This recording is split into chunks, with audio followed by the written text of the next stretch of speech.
ஒரு வலிமை மிக்க ஆயுதம் ஜனநாயகத்தில் குடிகளின் கையிலே ஒப்படைக்கப்பட்டிருக்கிறது.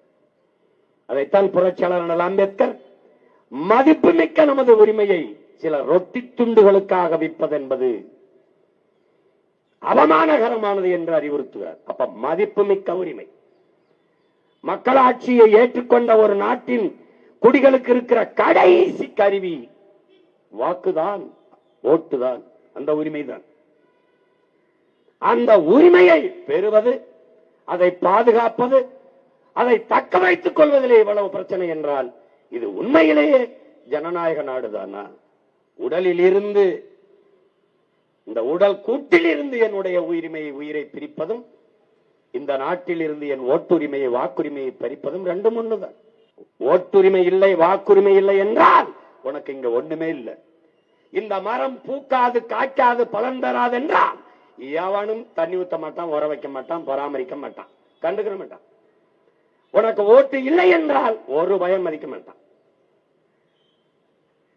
நம்பி கலைஞன் பேசும்போது, போன தடவை நான் போட்டேன், அதுக்கு முன்னாடி போட்டேன் ஓட்டு, அதுக்கு முன்னாடி போட்டேன் ஓட்டு. ஆமா போட்ட, எனக்கு போட்டியா? அதான் சார் கேட்கிற கேள்வி. எனக்கு போட்டா போடாத ஓட்டு உனக்கு இருந்தான்னு இல்லைன்னா தூக்குடா. அதுதான் இப்ப நாம என்ன செய்யணும்? இவனை மொத்தமா தூக்குடா, அவங்கள தூக்குடா. அதான் நம்ம செய்யணும். சும்மா தேவையில்லாம இவங்கள மாதிரி நாடகம் போட்டுக்கிட்டு இருக்க கம்பெனி கிடையாது நான். புரியுதா? என்ன வேலை பாருங்க, என்ன வேலை இது? அதை மட்டும் வாக்காளர் பட்டியல் திருத்தம் என்று அறிவிச்சு வந்து, அது 6 மாசம், ஒரு வருஷம், ஓராண்டு காலம் எடுத்து உரிய அதிகாரிகளை நியமித்து நீ அதை செஞ்சிருக்கணும். எந்தெந்த இடத்துல யார் யாரு 2 வாக்கு செலுத்துகிறார் என்று கூட கண்டு உணராத நீ என்னத்துக்கு தேர்தல் ஆணையம் ஒரு நாடகம் பண்ணி வச்சிருக்க? கேட்கறதுக்கு ஏதாவது பதில் சொல்றியா? இது ஜனநாயக நாடுன்ற இந்த நாட்டில் எல்லா தலைவரும் பேசுறானடா. இடைத்தேர்தல் என்றாலே ஆட்சி, எந்த கட்சி ஆட்சியில் இருக்கோ அதான் ஜெயிக்குங்கிறான். சொல்றானா இல்லையா? அப்ப இது ஜனநாயகமாடா?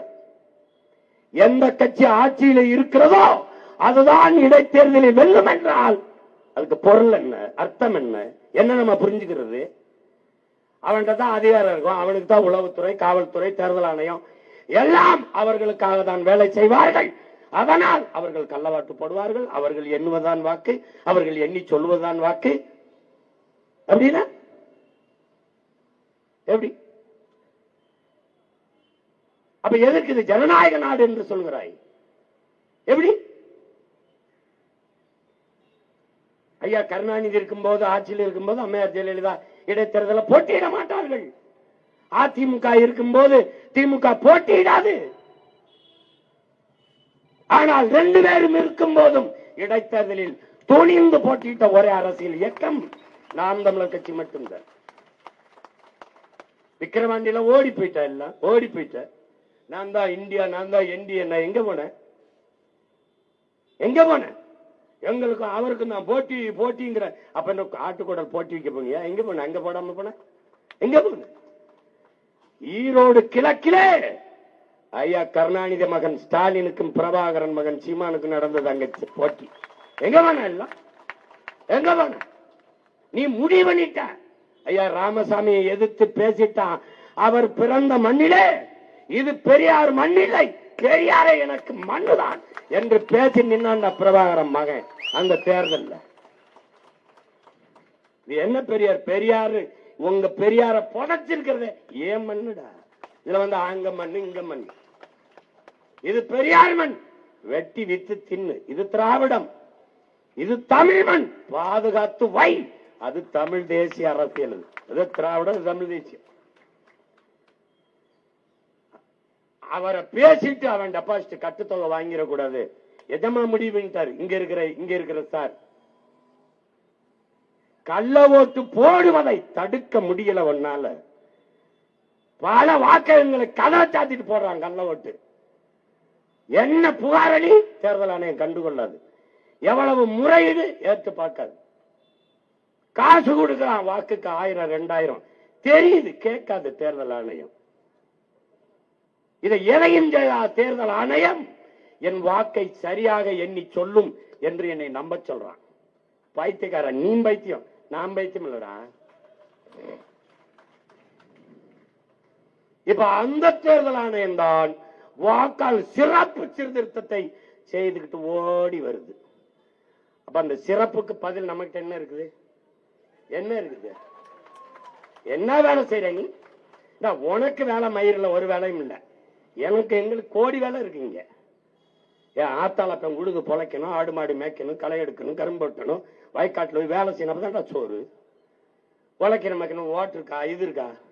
ஏற்கனவே இளவு ஜனநாயகத்து மேல நம்பிக்கை இல்லாம என்ன இளவு காசு கொடுத்தாலும் 40, 50, 60 விழுக்காடு தான் வாக்கு பதிவாகுது. காரணம் என்ன? காரணம் என்ன? 100 பேர்ல 60 பேர் 70 பேர் 50 பேர், அது அதிகப்படியா நீ காசு கொடுக்கணும். ஓட்டுக்கு 2000 கொடுக்கணும், மிக்சி கொடுக்கணும், கிரைண்டர் கொடுக்கணும், லேப்டாப் கொடுக்கணும், எல்லாம் கொடுக்கணும். இளவு கருமாந்திரம் பிரியாணி கொடுக்கணும், குவார்டர் கொடுக்கணும், எல்லாம் கொடுத்தா தான் 60 பேர் ஓட்டு போடவே வர்றான். ஏன் நம்பிக்கை இல்ல? இந்த லட்சணத்துல என்ன? உனக்கெல்லாம் ஓட்டு இருந்தா என்ன, இல்லை நான் முடிவு பண்ற. இங்கே அறிவார்ந்த தமிழ் சமூக சொந்தங்கள், என் உயிரிமினி, என் உடன் பிறந்தார்கள் கவனிக்கணும். இந்த நாட்டிலே குடியாட்சியை, மக்களாட்சியை ஏற்றுக்கொண்ட நாட்டிலே மக்கள் தங்களுடைய மதிப்புமிக்க வாக்கின் மூலமாக யார் ஆட்சியாளராக இருக்க வேண்டும் என்பதை முடிவு செய்தார்கள். அந்த உரிமைதான் இங்கே போராடி பெற்ற ஜனநாயகம். அந்த உரிமை இங்கே பேசிய தம்பிகள் எல்லாம் கூட குறிப்பிட்டார்கள். ஜமீன்தார், இவ்வளவு நிலம் வைத்திருக்கிற நிலக்கலார்கள், இவர்கள் தான் வாக்கு செலுத்த முடியும் என்கிற நிலை இருந்தது. அதை போராடி தகர்த்து எல்லோருக்குமான உரிமையை பெற்றார்கள். பெண்களுக்கு மறுக்கப்பட்டிருந்தது. பன்னெடுங்காலமாக கல்வி மறுக்கப்பட்டு ஒடுக்கப்பட்டு வீழ்த்தப்பட்டு கிடக்கிற சமூகங்களுக்கெல்லாம் சிறப்பு தொகுதி என்று பெற்றுக் கொடுக்கப்பட்டது. அப்படி போராடி பெற்றது அந்த உரிமை. ஆனால் இன்னைக்கு நிலைமை என்ன? வாக்காளர்கள் தீர்மானித்தார்கள் யார் என் ஆட்சியாளன் என்று. இன்னைக்கு ஆட்சியாளன் தீர்மானிக்கிறான் யார் என் வாக்காளன் என்று. இதுதான் இப்ப நடக்குது. நாம கேட்கிறோமே தலைகீழ் மாற்றம், இந்த மாற்றம் தான் இங்கே நடக்குது. இந்த எஸ்ஆர் மூலம் என்ன நடக்க போகுது? சார் மூலம், எஸ்ஆர் மூலம் என்ன நடக்க போகுது? என் வாக்காளன் யார் என்பதை ஆட்சியாளன் தீர்மானிக்கிறான். இது ஜனநாயகமா என்பதை கற்றறிந்தவர் மக்கள், கற்றுக்கொண்டிருக்கிற எண்ணிலும் இலையை என் தம்பி தங்கைகள் தெளிந்து சிந்திச்சு புரிஞ்சுக்கணும். என்ன, எதற்கு இது திருத்த போய் உடனே பிதவி செய்யற? என்ன செய்யற? என்ன செய்யற? நீ யார் கேட்டது ஒண்ணு? டேய், நாங்க கேட்ட எதையாவது ஒண்ணு நீ செஞ்சிருக்கியாடா? டேய், உன் மனச்சான்று சொல்ற. படிக்க பள்ளிக்கூடம் இல்லைன்னு கேட்போம், மருத்துவமனை சரியா கட்டி கொடுன்னு கேட்போம். இங்கே இருக்கிற அறிவார்ந்த என் தம்பி தங்கைகள்கிட்ட, என் அன்பு சொந்தங்களிடத்துல கேட்கிறேன், நீ விண்ணூர்தி நிலையத்தை பார், உன் அரசு மருத்துவமனையும் பார். நீ பேருந்து நிலையத்தை பார், உன் பிள்ளை படிக்கிற பள்ளிக்கூடத்தையும் பார். இவர்கள் புதைக்கப்பட்டிருக்கிற கல்லறை சமாதியை பார், உன் பிள்ளைகள் படிக்கிற பள்ளி கல்லூரியை பார்.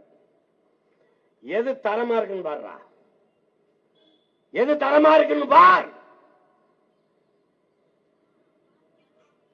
இது ஒரு ஆட்சி முறைன்னு நீ நினைச்சுக்கிட்டு இருக்க. நீ